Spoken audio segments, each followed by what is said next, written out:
Penguin class, time for Friday's story time. Today I'm going to be reading The Secret Path by Nick Butterworth.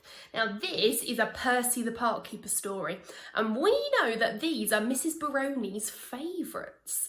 I wonder if she'll watch this story today.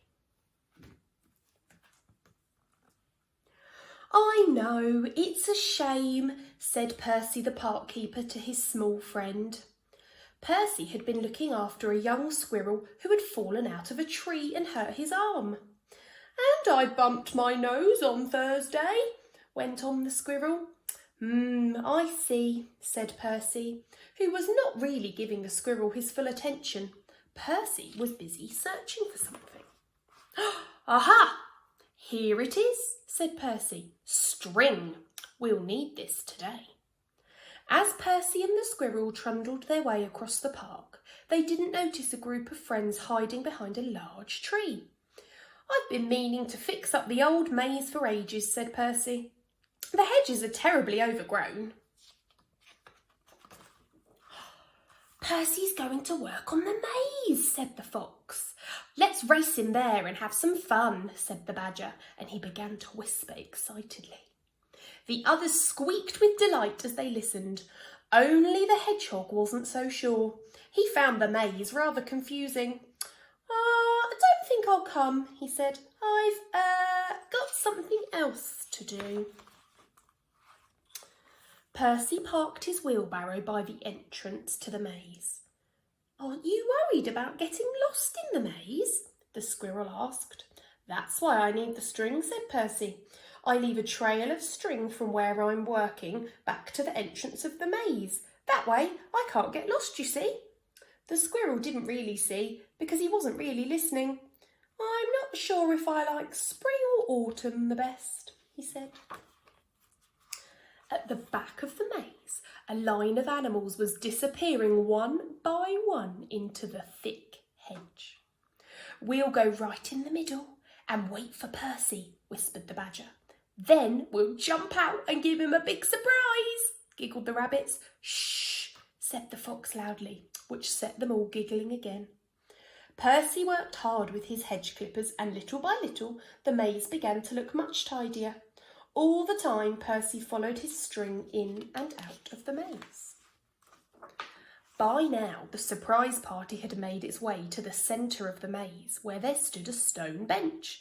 The bench had been carved to look like a lion. At first the animals waited eagerly for Percy to come, but Percy took longer than they expected. Soon they began to yawn, and then they fell asleep. Percy's hedge clippers clacked on and on, only stopping now and then when Percy went to dump a barrow load of clippings. As Percy pushed his empty wheelbarrow back towards the maze, a hedgehog called to him. "Hello, Percy! Did you get a big surprise from the animals in the maze?" "A big surprise?" Percy stopped and smiled. Not yet," he said. When at last Percy and the squirrel worked their way to the centre of the maze, there was no big surprise waiting for them. Percy chuckled at the sight of the sleeping animals in front of him. "Let's have some fun ourselves," he whispered. Percy tiptoed to the back of the lion-shaped bench and coughed loudly. "I beg your pardon," said Percy in a deep, growly voice. The fox opened one eye. "It's not that I mind so very much," went on Percy, "but I do like people to ask before they go to sleep on me." The other animals began to stir. The fox stared at the lion's head. He couldn't believe his ears. I'm very sorry," said the fox. "We didn't realise. We thought you were just a seat." The other animals opened their eyes in amazement to hear the fox talking to a lump of stone. They were even more amazed when the stone answered back. "Did you indeed?" said the growly voice. "Just a seat? We're very sorry," said the fox.